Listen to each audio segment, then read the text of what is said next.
João capítulo 15, versículo 27. Depois nós vamos ler alguns versículos do capítulo. Falei errado. João capítulo 14. Perdão. João capítulo 14, versículo 27. Agora está certo. Diz assim a palavra do Senhor. João capítulo 14, versículo 27. Deixo-vos a paz, a minha paz vos dou. Não vou-la dou como o mundo a dá. Não se turbe o vosso coração, nem se atemorize. Agora, no capítulo 15, agora sim no capítulo 15, versículo 4. Capítulo 15, versículo 4. Diz assim a palavra do Senhor. Estai em mim e eu em vós. Como a vara de si mesma não pode dar fruto, se não estiver na videira, assim também vós, se não estiverdes em mim. Vamos orar? Senhor nosso Deus, nós pedimos que o Senhor perdoe qualquer pecado que houver na nossa alma neste momento, pelo sangue do Cordeiro Jesus, seu Filho amado. Nos conceda, Senhor, rogamos a bênção da direção do Espírito Santo para esse estudo bíblico desta noite. Vamos olhar, Senhor, de forma mais ampla, mais panorâmica, assim, nesses dois grandes capítulos que temos estudado. Rogamos que o Espírito nos conduza para nós podermos realmente entender, Senhor, o seu propósito aqui nesse discurso, nesses dois capítulos, e ao mesmo tempo que o nosso coração venha receber a palavra e venha ser edificado, fortalecido, Senhor, e o seu nome seja glorificado. Nós oramos assim em Cristo e nós agradecemos, Pai, em nome de Jesus. Amém e amém. Pode sentar, meus irmãos, pode sentar. Amém, meus irmãos. Então, meus irmãos, nós, na semana passada, nós acabamos de estudar esses dois primeiros capítulos do último discurso de Cristo. A partir da semana que vem, nós vamos ter a semana da reforma agora. Aí semana que vem nós vamos ter, tanto de manhã como à noite, um estudo bíblico sobre a reforma para o nosso tempo, né? Depois eu vou explicar um pouquinho mais para os irmãos. Então nós vamos retornar para o Evangelho de João, sem ser na semana que vem, na outra semana, né? Na semana seguinte. Mas hoje eu quero olhar aqui com vocês esses dois capítulos de forma panorâmica. Por que eu vou fazer isso? Porque existe um desejo, um propósito de Nosso Senhor aqui, quando Ele fez o último discurso e quando o Espírito Santo registrou esse último discurso. Então, tanto para aqueles que ouviram lá, né, estavam lá na última ceia e ouviram esse discurso de Cristo, como nós, que temos o privilégio e a oportunidade de ter esse discurso registrado, o Senhor tinha um propósito em todo o discurso, né? Nos três capítulos, 14, 15 e 16, que era nos preparar para esse mundo difícil que nós temos que enfrentar. E especialmente aqui nesse caso, o Senhor Jesus Cristo, Ele tinha acabado de dar algumas notícias no capítulo 13, eu já falei isso aqui algumas vezes, em que Ele disse assim: olha, vai ter um traidor, Pedro vai me negar, e Ele vai dizer claramente durante o discurso: olha, eu vou morrer, eu vou partir, eu vou deixar vocês, eu vou morrer. E Ele vai dizer ainda mais, Ele vai dizer, como nós temos estudado, que o mundo vai iria odiar aos discípulos, iria odiar eles profundamente, iria até mesmo matá-los. Com a graça de Deus, nós vamos estudar o capítulo 16, que o Senhor diz isso claramente: olha, vão até matar vocês. Então, meus irmãos, vocês imaginam que isso não eram notícias boas, né? Tem um traidor, Pedro vai negar, Jesus vai morrer, não vai estar mais com eles, e vocês ainda vão morrer também, porque vocês vão testemunhar ao mundo a respeito de mim, que odeia vocês, e vocês vão ser mortos por causa disso. O mundo vai odiar vocês por causa de mim. Então é evidente que essas notícias são muito difíceis, irmãos. Então por que o Senhor Jesus Cristo ele faz esse discurso? Ele faz esse discurso para preparar os discípulos para enfrentar essas dificuldades de maneira, digamos assim, realista. Jesus não os engana. Todas essas informações que eu acabei de dar para vocês aqui, acabei de falar para vocês, todas essas notícias, foi o próprio Jesus que falou para eles. Quer dizer, Jesus não enganou, Jesus não tentou, assim, aliviar a verdade, encobrir a verdade de maneira alguma, mas Jesus falou claramente essas coisas. Jesus quer que eles saibam disso. Só que ao mesmo tempo que Jesus quer que eles saibam disso, Jesus quer que eles não se desesperem, não percam a paz, mas tenham paz. Ele diz aqui claramente, nesse versículo que eu li com vocês, no capítulo 14, no versículo 27, ele diz assim: deixo-vos a paz, e a minha paz vos dou. Não vou lá dou como o mundo a dá, não se turbe o vosso coração, nem se atemorize. Que coisa impressionante, né? Diante de tanta notícia ruim, diz assim: olha, fiquem tranquilos, fiquem em paz, eu deixo para vocês a minha paz, não se turbem, não se amedrontem, não fiquem turbados por dentro, nem fiquem com medo, acovardados. Tenham paz. Jesus está aqui então trazendo consolo profundo. Vocês lembram que ele vai encerrar essa série, esse discurso? Vamos ler também lá no capítulo 16, versículo 33, observem. Ele diz assim, capítulo 33, versículo 16, que nós ainda nem estudamos, se Deus quiser vamos estudar. Ele diz no versículo 33, do capítulo 16: tenho-vos dito isto para que em mim tenhas paz. No mundo tereis aflições, mas tende bom ânimo, eu venci o mundo.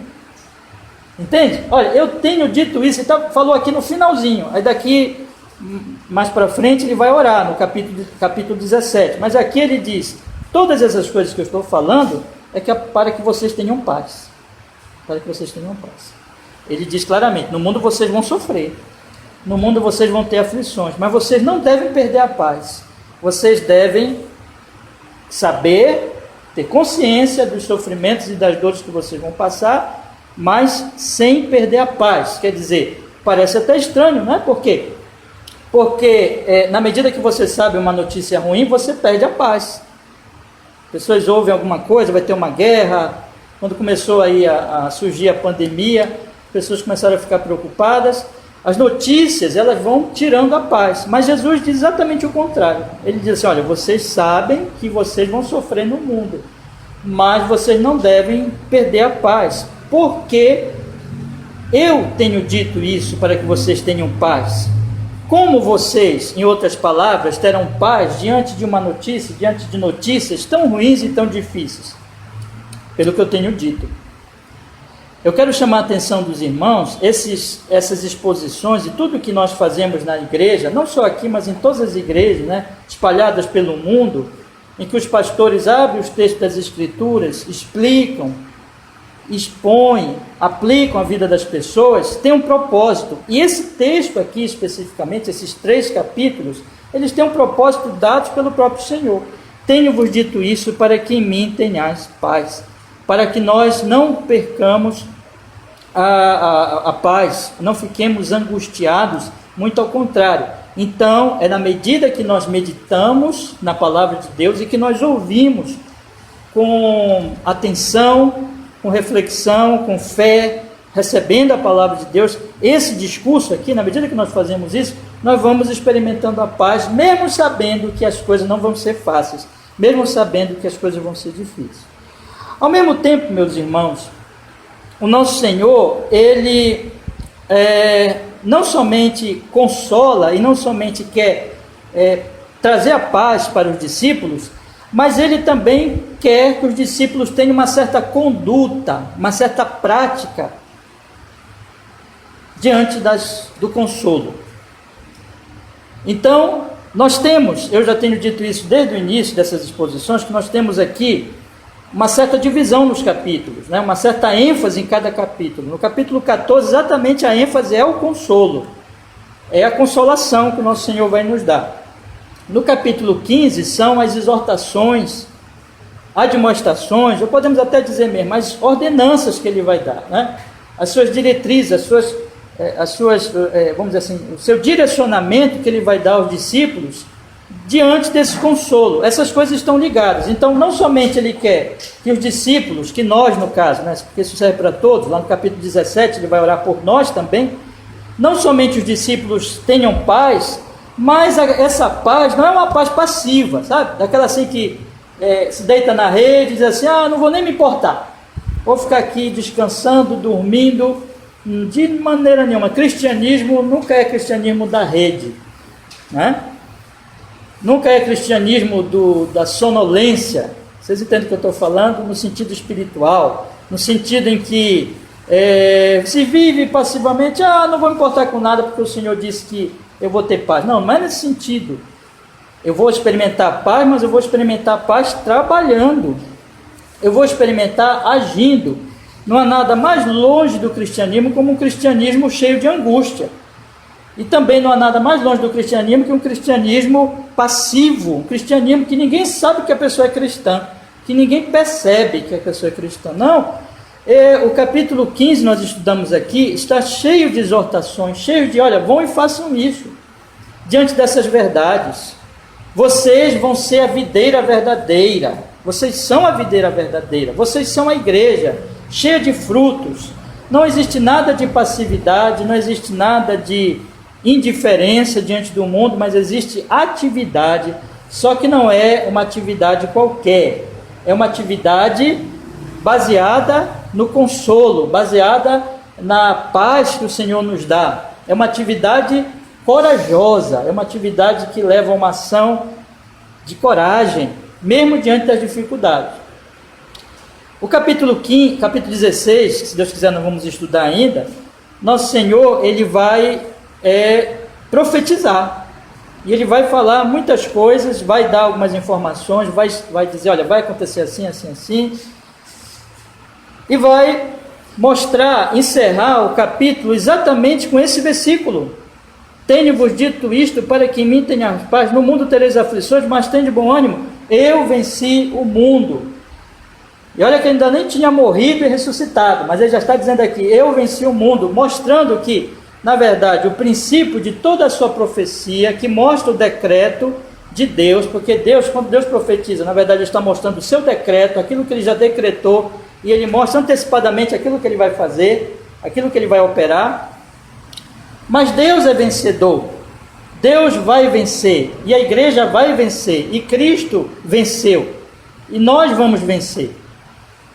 Então, dentro de toda essa atividade, dentro de todo esse consolo, está uma atividade consolada, está uma atividade numa certeza de que nós estamos do lado certo e de que nós somos vencedores junto com o Senhor Jesus. Nós vamos sofrer, podemos sofrer muito, podemos até morrer, mas nós somos vencedores.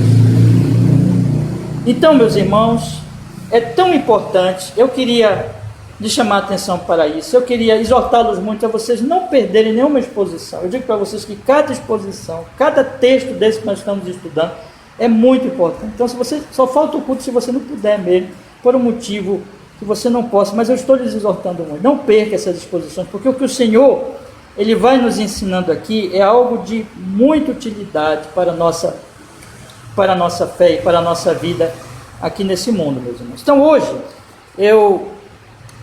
já nessa introdução, já estou fazendo uma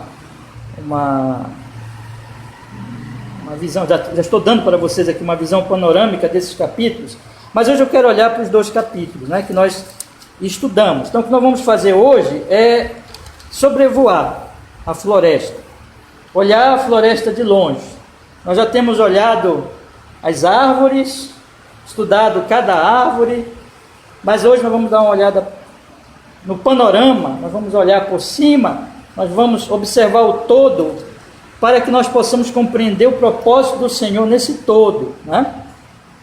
E eu queria dividir o meu assunto aqui. Nós temos 2 capítulos aqui, o capítulo de consolo e o capítulo de exortação. Eu queria dar esse tema para o nosso estudo dessa noite, e eu queria dividir o nosso assunto em 4 partes aqui, irmãos, para a nossa meditação. Primeiro vamos falar um pouquinho do consolo, né? Que está no capítulo 14. Vamos relembrar algumas coisas aqui, meditar relembrar algumas coisas aqui sobre o consolo. Em segundo lugar, vamos falar das exortações de Cristo que estão no capítulo 15. Em terceiro lugar, vamos falar do amor e da paz e do gozo de Cristo, né? E em último lugar, aí, na verdade, quarto lugar, eu vou dar alguns conselhos baseados nesses 3 pontos. Então vamos falar do consolo no capítulo 14, das exortações no capítulo 15 e do amor e da paz e do gozo de Cristo, que vão aparecer nesses 2 capítulos aí, que nós precisamos destacar. Então vamos falar primeiro do consolo, meus irmãos. Capítulo 14 é um capítulo de consolo. Diante dessas notícias muito ruins, que eu tenho já destacado aos irmãos na introdução, o Senhor Jesus vai consolar os discípulos. E como é que Ele vai consolar os discípulos? Ele vai consolar os discípulos com 2 informações que nós precisamos guardar no nosso coração, porque Ele falou isso aqui, Ele enfatizou isso no capítulo 14, 2 informações importantes. Olha, o mundo é difícil, nós vamos sofrer nesse mundo. Esse mundo aqui é um mundo que odeia o cristianismo, que vai matar cristãos e que vai fazer muita coisa contra os cristãos. Como Jesus consola os cristãos? A primeira coisa que Jesus faz é dar uma visão ampla da realidade. É bem claro aqui no capítulo 14 que o Senhor, Ele quer nos tirar de uma visão só do mundo.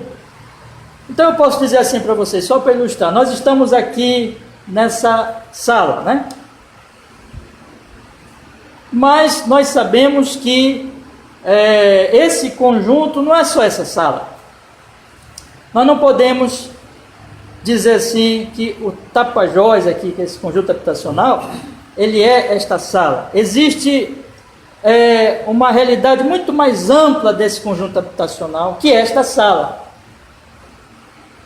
E que se nós entendemos a realidade apenas por esta sala, do que esse conjunto, nós vamos estar enganados, nós vamos estar compreendendo mal a realidade. Nós precisamos olhar o todo desse conjunto, nós precisamos ampliar a nossa visão para que nós entendamos a realidade de como é esse conjunto habitacional. Então o que Jesus está fazendo olha, eu vou dar algumas informações para vocês sobre a sala, né? Sobre o mundo. Mas o mundo é só uma parte. Eu quero que vocês saibam que há um conjunto habitacional, aqui na minha comparação, que é uma realidade muito mais ampla do que este mundo.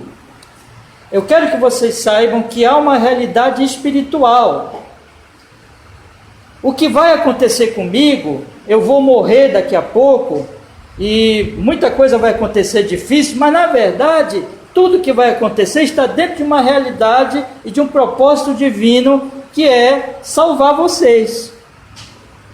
Jesus então está chamando a atenção dos discípulos, tirando-os de uma visão mesquinha, pequenininha, limitada do mundo, deste mundo aqui, que era uma coisa que estava muito forte neles, irmãos. Eu já falei isso aqui para vocês. Eles, por exemplo, já disse isso aqui em outras oportunidades, eles viam Jesus ainda nesse momento aqui, eles viam Jesus assim como um Messias político. Eles estavam muito preocupados com o Império Romano, e eles queriam ser libertados do Império Romano. Então eles achavam assim, Jesus tem que nos libertar do Império Romano. E eles viam Jesus como era, em grande medida, né?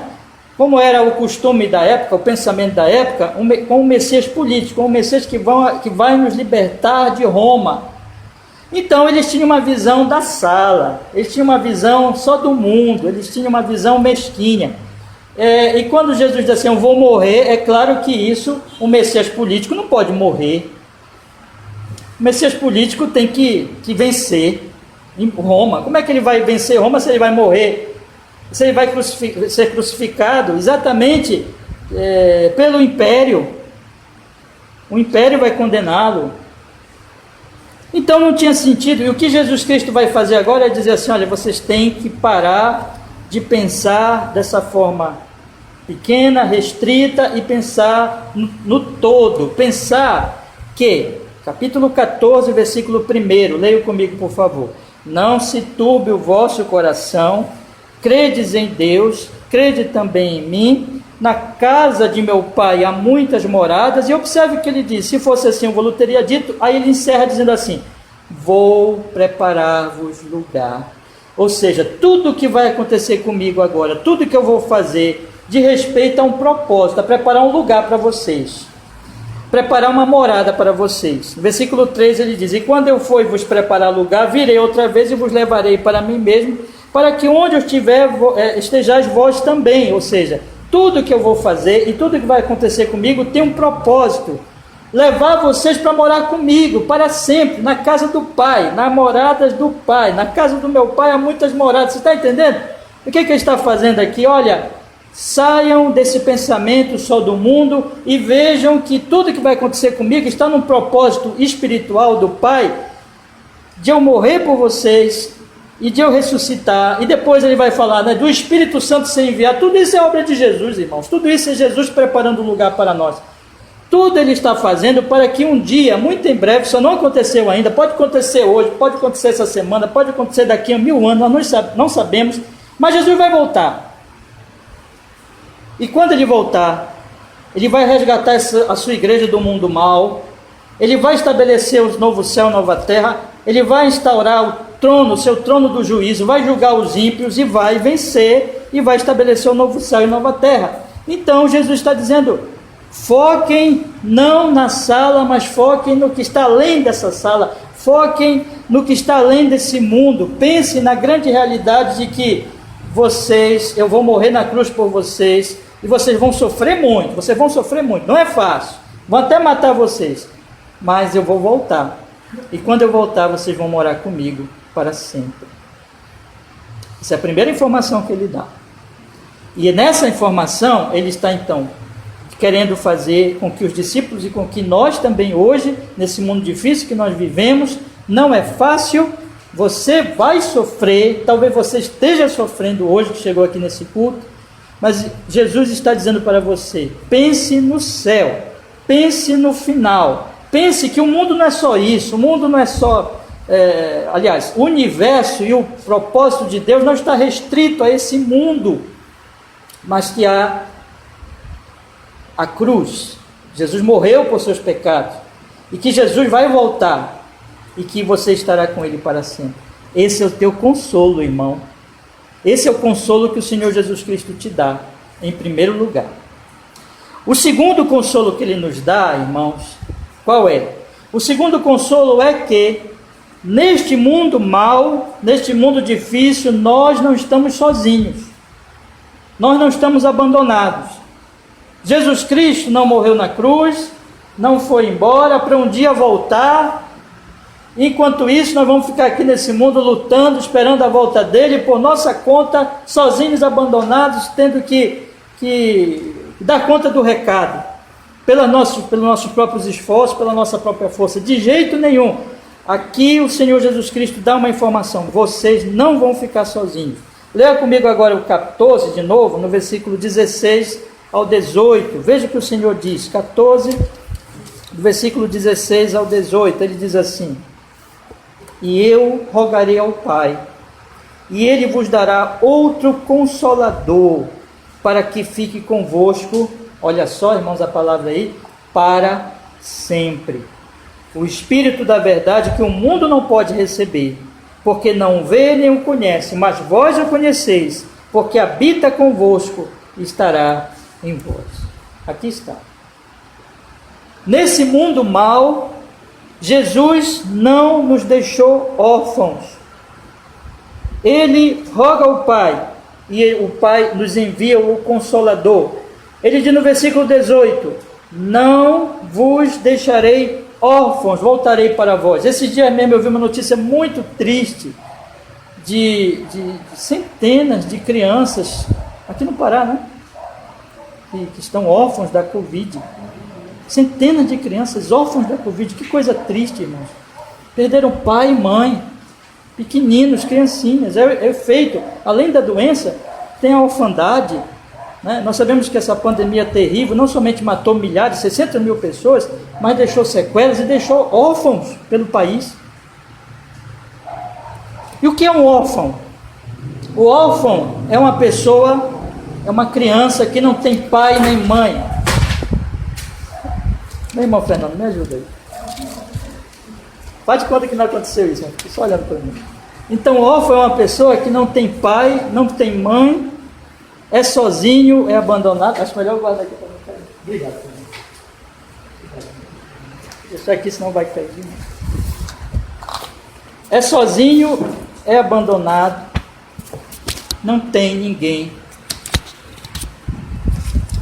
Jesus diz: vocês não vão estar nesse caso, vocês não vão estar sozinhos, abandonados. Eu vou voltar com vocês. Não vai ter um minuto que vocês vão estar sozinhos. Eu vou estar com vocês para sempre, por meio do Espírito Santo. Irmão, não tem um dia que você se levante que o Espírito Santo não esteja presente. O Senhor Jesus Cristo diz: o Espírito da verdade que o mundo não pode receber, porque não vê nem o conhece, mas vós o conheceis, porque habita convosco, estará em vós.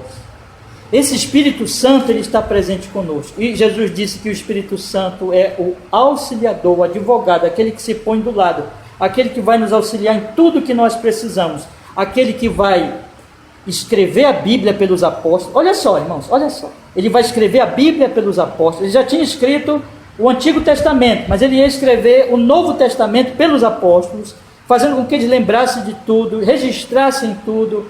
O Espírito Santo, ele viria para habitar nos discípulos, para direcioná-los exatamente. O que Jesus disse? Ele vai apontar para mim, ele vai falar de mim.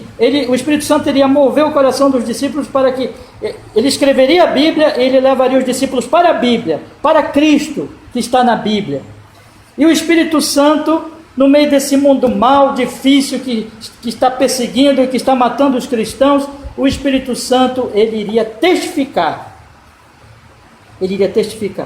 ao mundo a verdade de Jesus. O Espírito Santo estaria com eles, fazendo com que eles dessem fruto. O Espírito Santo é a seiva da videira verdadeira, é a vida de Cristo em nós. Nós estamos enxertados em Cristo, que é a videira verdadeira. Esse Espírito está em nós, nos enchendo de virtude, transformando a nossa alma, nos fez nascer de novo, está nos santificando e está fazendo com que nós produzamos fruto, que Paulo chama lá, lembra em Gálatas, fruto do Espírito. Irmãos, é impossível o eleito, o verdadeiro crente, deixar de chegar lá no céu, porque é o Espírito Santo que vai fazer a obra, e o Espírito Santo não vai falhar. Ele não está sozinho, ele não está abandonado. É difícil o mundo, mas o Espírito Santo, ele está presente. Jesus fala muito, muito nesse Consolador, nesses 3 capítulos, porque ele quer que nós também lembremos. Guarde isso, meu querido irmão. Aqui está o nosso consolo. Em primeiro lugar, o mundo não é tudo. Esse mundo não é tudo. Há uma realidade maior. Há um céu. Onde é que estão os mortos agora, irmãos, no Senhor? Pense nisso. Onde é que estão os mortos no Senhor? Os mortos estão vendo Cristo. Os mortos estão na presença de Deus. O corpo deles já está aqui. Há essa realidade espiritual, há esse céu. Lá já estão os santos que morreram. Nós não vemos ainda, mas já estão lá.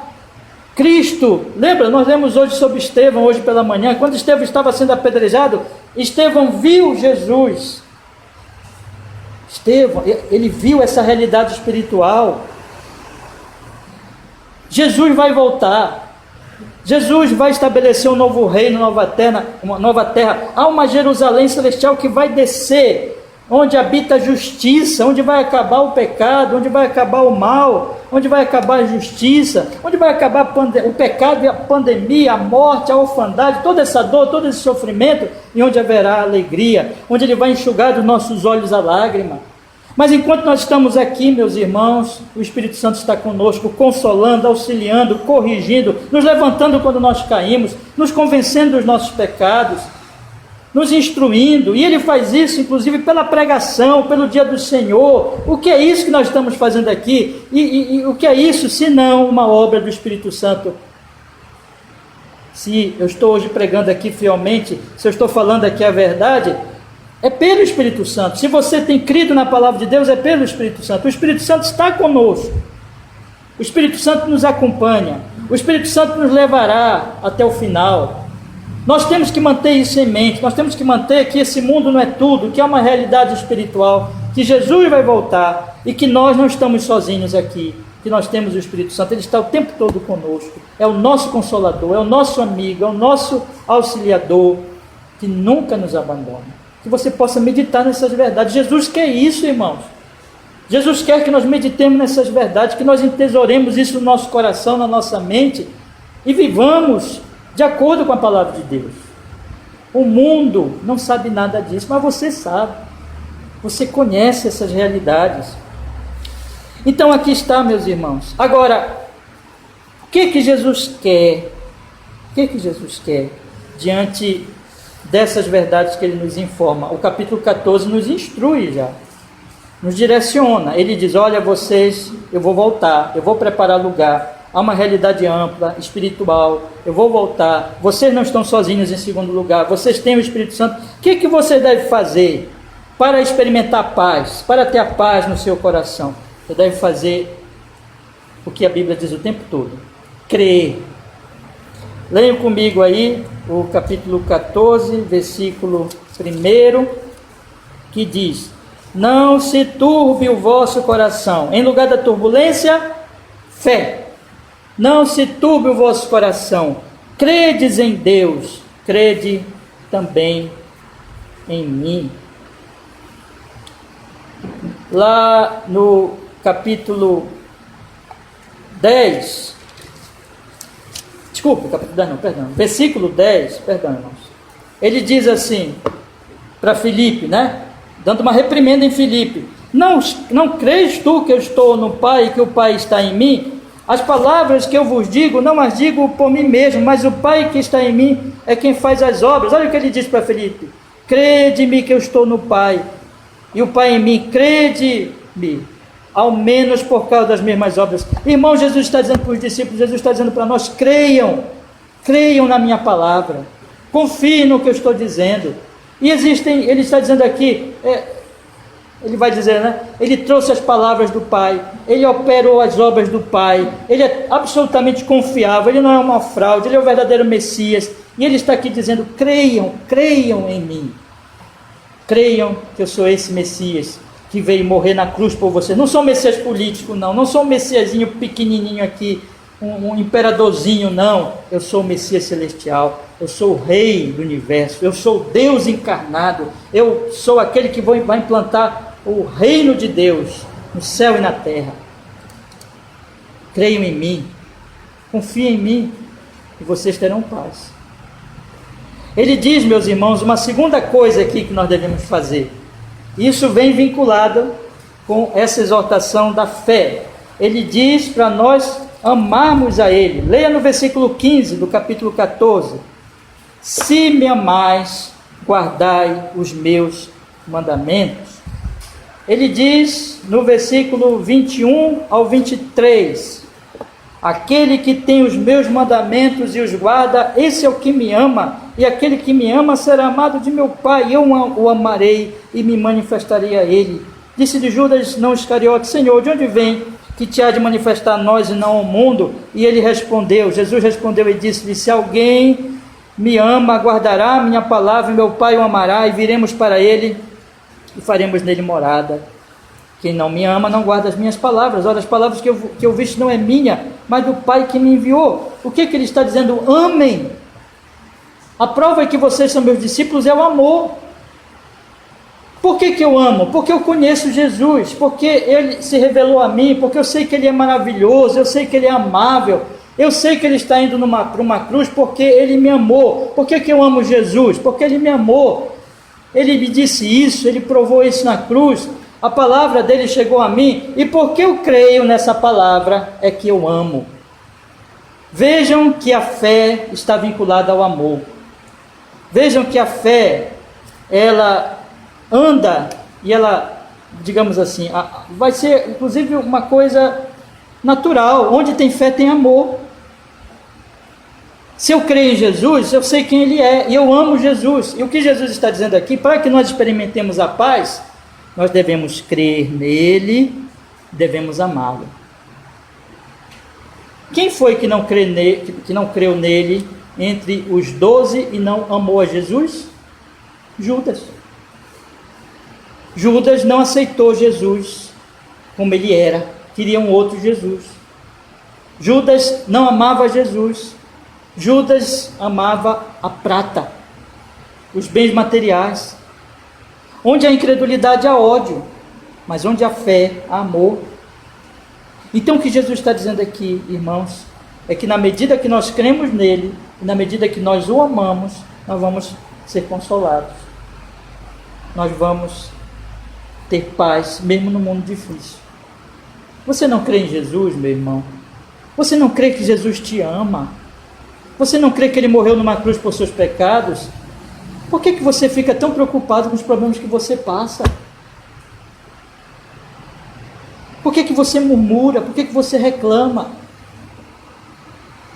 O amor de Jesus me constrange a descansar nele. A consciência do seu amor me impulsiona a descansar nele. Eu sei que aquele que me amou me amará para sempre. E que não importa o que me aconteça, mesmo nas situações mais difíceis, mesmo que tenha que morrer por ele. Por isso que Paulo dizia que ele estava disponível ali, disposto até a morrer, porque ele sabia que mesmo aquilo, irmãos, preciosa é aos olhos do Senhor a morte dos seus santos. Mesmo aquilo, as situações mais difíceis, são expressões, meus irmãos, não significam que Deus deixou de amar. Oi? Aí em cima de ti. Em cima de mim? Bem na tua frente. Caiu? Ela subiu. Fernandinho, de novo você, Fernandinho. Hoje é o teu dia. Irmãos, Ela está aí onde eu vi ela subindo aqui, vê se não está aí em cima. Então, continuando, irmãos. Eu tinha dito, né? Onde existir o amor de Deus e a consciência do amor de Deus, não importa o que ocorra, nem isso que acabou de acontecer agora, viu? Nós sabemos do amor de Deus, irmão. Nós sabemos. Então, o meu ponto, o que eu quero chamar a atenção de vocês é que onde há tribulação, angústia, perseguição, tudo isso que o Senhor Jesus Cristo vai dizer, é por isso que ele diz aqui, queria enfatizar bastante isso nesse momento. Olha, capítulo 14, versículo 27. Capítulo 14, versículo 27, vamos ler aqui. Deixo-vos a paz, e a minha paz vos dou. Não vou lá dou como o mundo a dá. Não se turbe o vosso coração, nem se atemorize. Aqui está. Ele está falando que a paz dele está sendo deixada para nós como? Pela sua palavra. A paz, nós vamos experimentar essa paz, vamos guardar isso no coração, irmãos, na medida que nós ouvimos a palavra, cremos na palavra e amamos ao Senhor da palavra. Nós vamos então ter paz, ter descanso nele. Esse é o ponto, meus irmãos. Nisso a paz. Vamos passar para o capítulo 15 agora. E eu queria que vocês observassem que, em conexão com isso que Jesus Cristo vai dizer, ele vai fazer a ilustração da videira. Agora eu quero que vocês entendam. Por isso que nós estamos fazendo um estudo panorâmico. Nós estamos olhando a floresta, né? Então, Jesus vem dizendo isso aqui. São várias árvores aqui e aparece essa ilustração da videira, né? Nós estamos olhando para a floresta. Aí aparece essa ilustração da videira. Por que Jesus usa a ilustração da videira? Para dizer assim agora. Olha, preste atenção. Existe a videira, existem os galhos, existem os frutos e existe o agricultor, né? Eu sou a videira verdadeira, versículo 1. E meu pai é o lavrador. Lembra que eu falei na exposição? Existem varas que estão realmente pertencentes à videira, que pertencem realmente à videira, e existem varas que ele diz que vão ser tiradas, que são os falsos cristãos, que não estão ligados à videira.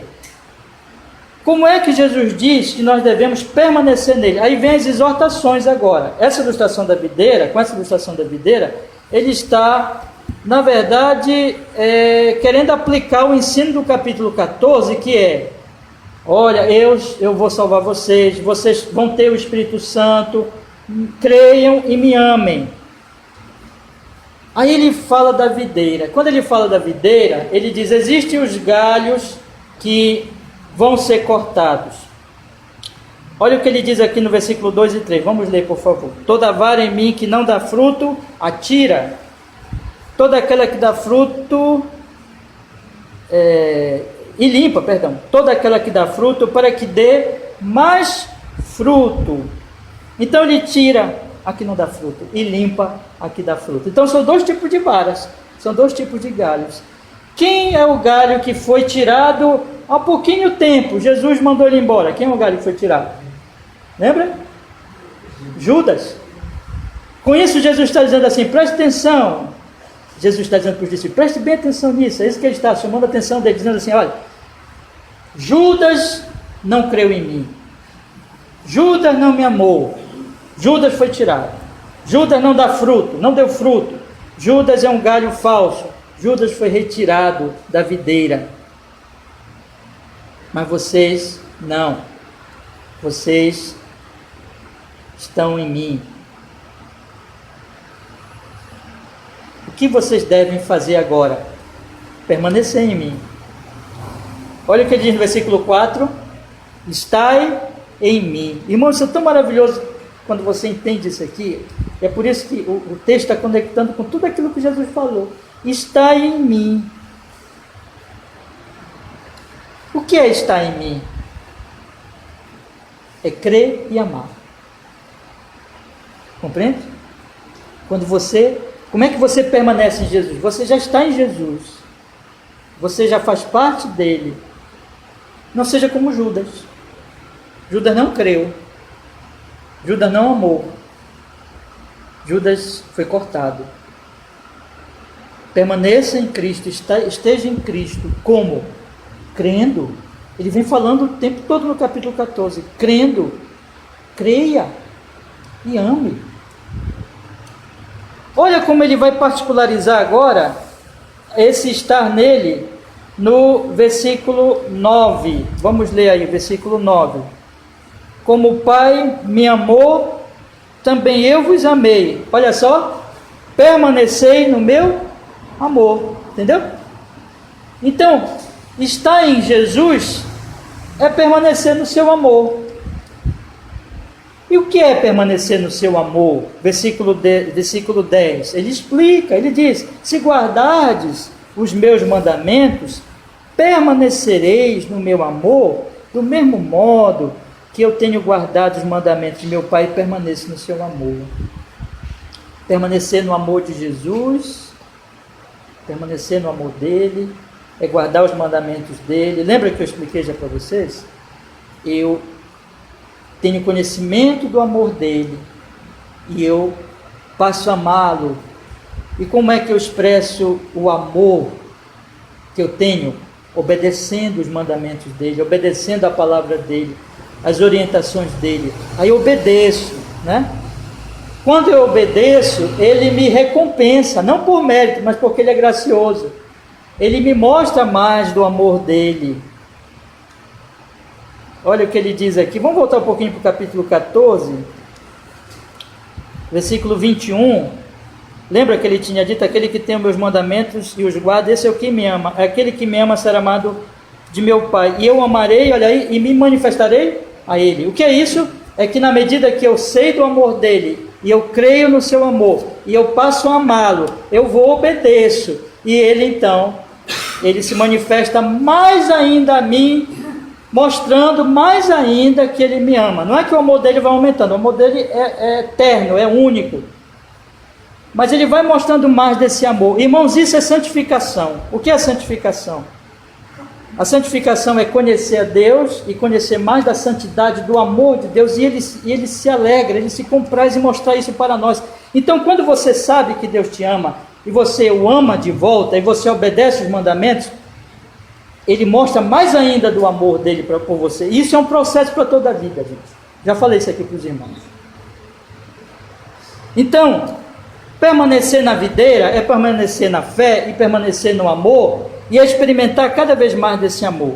Aí ele particulariza mais ainda, porque ele diz assim: o que é amar a Deus?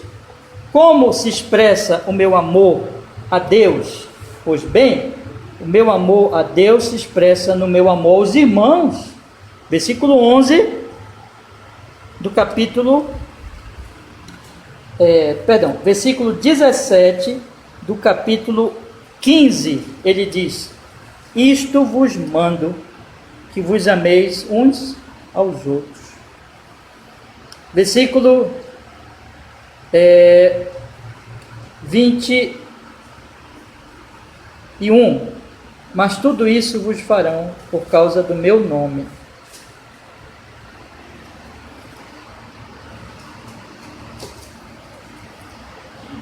Tudo isso vos farão por causa do... Perdão, irmãos, eu esqueci de ler o 12, é isso. Primeiro é o 12. No 12 ele diz assim: o meu mandamento é este, que vos ameis uns aos outros, assim como eu vos amei. E o 17: isto vos mando, que vos ameis uns aos outros. Esse trecho que nós estudamos aqui várias semanas, algumas semanas pelo menos. Então, observe bem, eu conheço o amor dele, eu amo a ele. E como é que eu mostro que amo a ele? As duas tábuas da lei. A primeira tábua, amar a Deus. Lembra que Jesus resumiu os mandamentos em 2: amar a Deus e amar ao próximo. Quando eu amo meu irmão, porque Jesus quer que eu ame. Amar Jesus é amar você, meu irmão. Quando eu amo Jesus de verdade, eu amo o meu irmão. Eu amo o próximo. E eu amo como Jesus amou. Um amor de amigo. Eu passo a servir as pessoas. Basicamente é isso, eu sirvo as pessoas. Lembra que ele lavou os pés dos discípulos? Lembra? É um amor servo, é um amor humilde. Vocês lembram também que eu já falei tantas e tantas vezes aqui que isso é um contraste muito grande com o mundo. No mundo o que existe? Ódio. Versículo 17, que vos ameis uns aos outros. Versículo 18, se o mundo vos odeia. Isso não existe no mundo. No mundo não existe nada disso. Irmãos, tudo isso que eu estou falando para vocês, o mundo não conhece nada disso, não sabe o que é isso. No mundo só existe ódio. E o que o mundo chama de amor, na verdade, é um interesse, é egoísmo. O amor de Deus está no meio dos cristãos somente. Mas aí Jesus faz uma última exortação neste capítulo. Esse é o capítulo das exortações, né? Primeiro ele diz: permaneçam em mim. Depois ele diz: permanecer nele, que é fé, que é ter fé e amor. Aí ele fala explicitamente: permaneçam no meu amor. Depois ele particulariza mais ainda e mostra que permanecer nele é amar os irmãos, porque quando eu amo os irmãos, eu estou amando a ele, a expressão do seu amor. Mas aí, para aí, não. Porque tem um mundo lá fora. Tem um mundo lá fora para nós trabalharmos pelo mundo lá fora. O Senhor Jesus Cristo, ele diz aqui no capítulo 15, no versículo 16, vamos ler? Ele diz assim: não me escolheste vós a mim, mas eu vos escolhi a vós e vos nomeei para que vades e deis fruto, e o vosso fruto permaneça, a fim de que tudo quanto em meu nome pedides ao Pai, ele vô-lo conceda. Aqui está, fruto, que é o fruto tanto no sentido, meus irmãos, que ele tem falado da videira, no sentido do fruto do Espírito, mas também, isso aqui indica, esse versículo especialmente, que é um fruto em que eu vou levar o Evangelho para as pessoas e elas vão crer. Elas vão crer. O que é isso, irmãos? Isso é testificar. Aí é o último versículo do capítulo 15, leiam comigo. E vós também testificareis, pois estiveste comigo desde o princípio. Eu não sei se os irmãos estão lembrados, eu acho que sim. Semana passada na exposição eu disse assim: isso aqui está no tempo presente e provavelmente é um imperativo. Jesus está dando uma ordem. Jesus está dizendo assim: o Espírito vai testificar, não é? E vocês também testifiquem. Então olha que coisa, irmãos, como as coisas estão encadeadas. Observe bem. Eu sou alguém no mundo que foi salvo por Jesus, que foi amado por Jesus. Eu sou alguém que o mundo odeia por causa disso. eu sou alguém que deve fazer o que neste mundo e diante deste mundo que odeia? Como eu devo viver? Eu devo viver não angustiado, não preocupado, não tenso, mas em paz, porque eu sei que Jesus vai voltar, que Ele morreu por mim na cruz, que o fim vai ser um fim glorioso e vitorioso, e eu sei que eu não estou sozinho, eu tenho o Espírito Santo. O que eu devo fazer então? Eu sou parte dessa videira, e eu devo permanecer nesse Jesus que me amou. E o que é permanecer nele? É crer e é amá-lo. Eu permaneço nele pela fé, e eu permaneço nele permanecendo em seu amor. E se eu permaneço nele permanecendo no seu amor, eu vou amar os irmãos também. Porque eu vou amar os irmãos, porque eu fui amado. Eu vou amar como ele me amou. E eu provo que eu amo amando meus irmãos. Para aí? Não. Aí eu vou dar fruto. Isso aqui já é o fruto do Espírito, né? Já é o fruto do Espírito, que é o amor. É o fruto do Espírito na linguagem de Paulo lá em Gálatas. Mas existe um outro sentido de fruto do Espírito. É que eu vou levar para o mundo, eu vou testificar para o mundo de Jesus. E vai ter gente que vai crer pelo meu testemunho.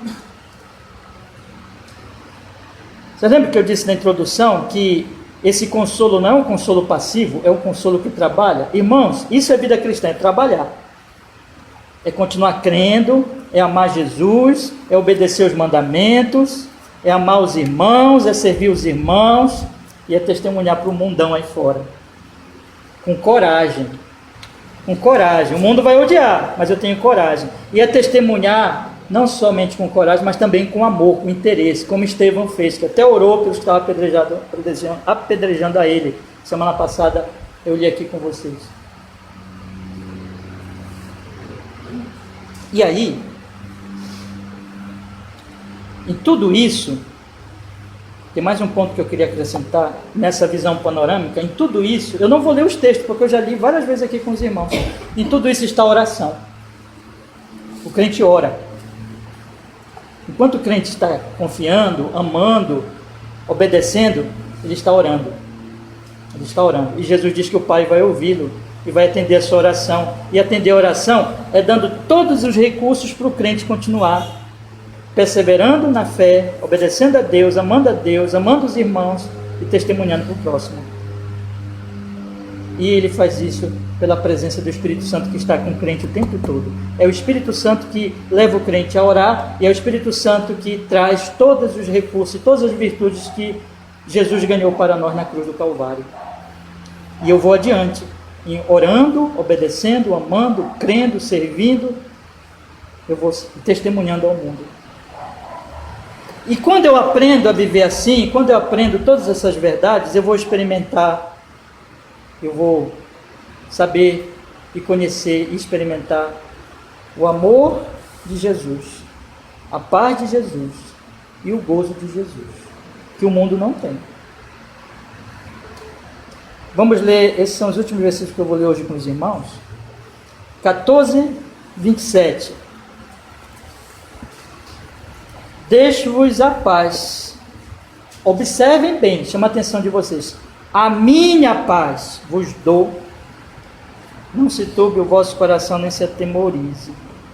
A paz é de quem? A paz de Jesus. Leiam comigo 15, 9. Como o Pai me amou, também eu vos amei. Permanecei, olha de novo aí, no meu amor. A paz é dele, o amor é dele. Olha o que ele diz também no versículo 11. Tenho-vos dito isso para que o meu gozo, de quem é o gozo? Dele, permaneça em vós e o vosso gozo seja completo. Tenho-vos dito isso. Tenho-vos dito isso. Tenho-vos dito isso. Deixo-vos a paz, a minha paz vos dou, não como o mundo dá. O mundo não tem nada disso, não sabe o que é isso. Não sabe o que é o amor de Jesus. Não sabe o que é a paz de Jesus. Não sabe o que é o gozo de Jesus. Mas você, crente, sabe. Por que você está vivendo atribulado, turbulento no seu coração? Por que que você não está alegre, mas vive triste? Por que que você não está expressando o amor? Porque falta você meditar mais nessas verdades. Irmãos, eu não estou aqui contando uma fábula, eu estou falando a palavra de Deus. Eu estou dizendo para vocês, irmãos amados, irmãos queridos, que na medida que você meditar, pensar nessas verdades, você vai amar mais Jesus. Não se conforme com o cristianismo estagnado. Permaneça no amor de Jesus. Ame a Jesus mais. Conheça mais do amor dele. Na medida que você fizer isso, experimentar isso, você vai experimentar a paz dele, mesmo nos momentos mais difíceis. E na medida que você experimentar isso, você vai ter o gozo dele. Amor, paz e gozo de Jesus. Queria convidar vocês, irmãos, a aproveitar esses estudos e aplicarem nos seus corações. Isso não é só para vocês ouvirem aqui e viverem como o mundo vive, sem amor, sem paz, sem alegria, mas experimentando isso, pela fé. Jesus ama você, meu irmão, você que é um crente. Ame ele de volta. Descanse nele, tenha paz dele, se alegre nele. Alegrai-vos sempre no Senhor. Só para encerrarmos, gostaria de lhes dar 4 conselhos. Tá? Primeiro, meditemos nas promessas de Cristo. Foi preparar um lugar para nós e nos deu o Espírito Santo na peregrinação. Temos que meditar muito nisso, irmãos, para nós sabemos que experimentarmos o seu amor, amarmos, temos gozo e paz. Essas 2 verdades que eu falei, não perca na sua mente que Jesus vai voltar. Existe mais do que essa sala, lembra que eu falei? Existe mais do que o mundo. Jesus vai voltar. Ele está lá no céu, só esperando para vir nos buscar. O Espírito Santo está aqui com você, te ajudando em tudo. Lembre disso todos os dias. Levante e diga assim: eu vou viver uma vida santa. Eu vou amar a Deus. Permaneça nele. Segundo conselho, em fé e amor. Creia nele, ame a ele. À medida que você aumentar em fé, você vai aumentar em amor por ele. Terceiro conselho, ame seus irmãos. Quanto mais você entender isso, mais você vai dar atenção às fraquezas dos seus irmãos. Seus irmãos são imperfeitos. Olha, irmão, eu sou imperfeito, você é também. E que vocês conviverem comigo, vocês vão ver como eu sou imperfeito. E eu vou ver também como você é imperfeito. Mas eu devo amar você e você deve me amar, não porque nós sejamos perfeitos, mas porque Jesus nos amou. Quando nós éramos inimigos. E eu devo amar você por causa dele.